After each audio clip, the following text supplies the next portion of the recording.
एक दफा तो मैंने सुनाया आपको कि मैं एक वकील बनते बनते कैसे बचा हूं। सुना था? तू सुना कहीं नहीं सुना है? क्योंकि लोग मेरे से उस वक्त जब मैं वहां पर पढ़ाता था तो ये कहते थे, प्रवचन करता था कि तुम यदि वकील होते तो बहुत टॉप के होते। तो उनकी सुनते सुनते मेरे पर धीरे धीरे कुछ असर हो गया। सच्ची घटना, असर तो होता है ना। कई दफे हुआ ऐसा, एक दफे नहीं। असर हो गया। तो मैं तो तब शास्त्री था, फिर मैंने मैट्रिक किया, फिर इंटर किया, फिर बीए किया। अब मैं एलएलबी करना चाहता था। तो उस गांव में तो एलएलबी की क्लास नहीं थी, तो उसके पास में 1 घंटा दूर गुना नाम का गांव है, तो वहाँ पर एलएलबी की क्लासें चलती थी। तो मैं वहाँ भर्ती होने गया। मैं 1-2 साल से गवर्नमेंट से छुट्टी लेकर और एलएलबी करूँगा। तो वहाँ से 1 घंटा ट्रेन का रास्ता था, 1 घंटे का, और 2 स्टेशन बीच में पड़ते थे, 20-20 मिनट में आते थे, एक पगारा, एक साड़ौरा और फिर गुना। तो वहाँ पर मैं बैठा था, डब्बे में बैठा, और 2 छतरी बड़ी बड़ी मूछ वाले आपस में आकर के बैठे और बहुत गर्मा गर्म चर्चा कर रहे थे। मैं साले को जान से ना मार दूं तो मेरा नाम फलाने सिंह, मलखान सिंह नहीं, और मैं ऐसा नहीं कर दूं तो मैं ऐसा कर दूं, मैं ऐसा ना कर दूं। वो बहुत जोर जोर से चिल्ला चिल्ला के बोल रहा था। तो दूसरा बोला कि ऐसा मत करना, नहीं मेरी जिंदगी भर जेल में सड़ेगा, फांसी पे चढ़ेगा। वो उसे समझा रहा था कि ऐसा मत करना। बोले मैं किसी की परवाह नहीं करता, मैं हत्या करने के पहले नाम लेके बताता हुआ कि पूरनचंद वकील को वकील कर लूंगा। पूरनचंद वकील मेरे मित्र ही थे और वो वहाँ रिश्तेदार भी थे। वो वहाँ में फौजदारी केस के बहुत अच्छे वकील माने जाते थे। ये ना तुम्हारी आशा है ना, शांति जी की मिसेज। तो इसके नाना के कुछ उसके थे ऐसे जमाई, नाना के जमाई थे वो, रिश्तेदार में भी थे।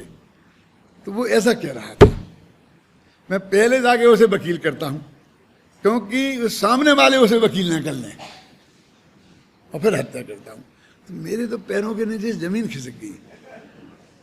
उनकी अच्छी वकालत देख देख के मेरे मन में पानी आता था।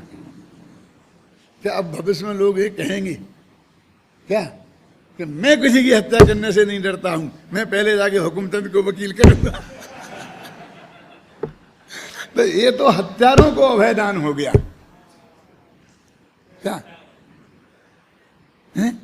यानी मैं अमृतचंद और कुंद कुंद की वाणी छोड़कर कहां जा रहा हूं? ये जहर पीने जा रहा हूं। मैं पूरे गुना तक नहीं गया, बीच के स्टेशन पर ही गाड़ी छोड़ दी और उतर गया, और दूसरी गाड़ी आती थी उसमें बैठ के लौट के घर आ गया। बच गया मैं वकील बनते बनते। ये है क्या?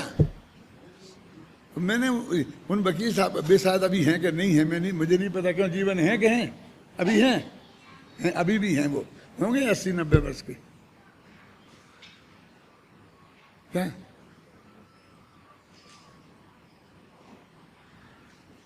ये है? काम क्या है?